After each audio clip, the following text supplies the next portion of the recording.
الحلاوة، شايفين الجمال؟ سندوتشات بأقل تكلفة وتحفة.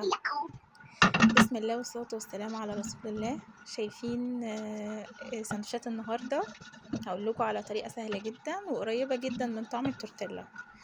نص كيلو دقيق وكوبايتين ونص مية، رشة ملح ورشة سكر في الخلاط، واضربي وسويها زي ما انت شايفة كده، زي الكريب بالظبط. هي كريب بس هو مش طري زي الكريب، ولا هو في طعم الكريب، لا. بمجرد ما بتحطيه يتحمص شوية على النار تحسي طعم التورتيلا فيه قوي. ده عصير طبعا عشان يرطب علينا في الجو الصعب ده، كان الله في العون. عصير خوخ، عصير برتقال، عصير تفاح، المهم اي حاجة ساقعة عشان خاطر كمان الاطفال يشربوا حاجة تبرد عليهم. النهارده فيديو بالمشاركة مع ولادي، ما شاء الله كانوا عاملين فرقة موسيقية في المطبخ. من الآخر كنا عايشين في المطبخ اليوم ده، عايشين عيشة كاملة، اليوم كله كنا في المطبخ. فيعني أنا عايزة أوريكم إن شاء الله كده ولادي في لقطة جاية. كانوا عاملين لي ونس، وللبيت كمان ونس فظيع ما أقولكوش.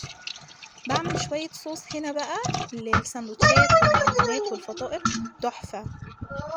بصلاية بتتقطع جوليان، جوانح أو قطع صغيرة زي ما تحبوا، بس تبقى باينة شوية، وتكون البصل يكون دبلان.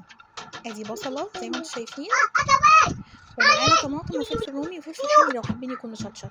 بنشوح البصلة على النار تشويحة بسيطة هي والفلفل الرومي، وبيكونوا واضحين يعني ما يكونش الفلفل دبلان. بشوح البصل شوية، بعد كده الفلفل بعده على طول، واول ما بيدوا تشويحه كده حلوه 5 دقايق على النار بنزل على طول بالطماطم. التركية بقى ايه؟ بنحط رشه ملح ورشه سكر ومعلقه خل، اللي هي بناكل بيها. بتعمل ايه؟ بتخلي الطعم كانه سويت اند ساور. وانا ما بطولش في التشويح الخضار على النار، ليه؟ علشان ما يبقاش كله فيه ميه. شفتوا ولادي كانوا مبدعين ازاي؟ اللقطه الجايه برضه هسمعها لكم بكل وضوح. اهو هنا بشوح الخضار بشكل كده سريع،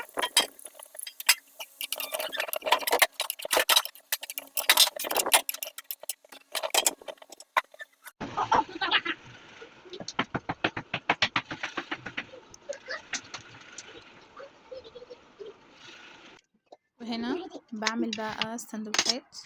الصوص ده جميل جدا والله، جربوه وادعولي. حطوا عليه بقى برجر او لحمه او اي حاجه نغمزها بالعيش، هتبقى حلوه جدا.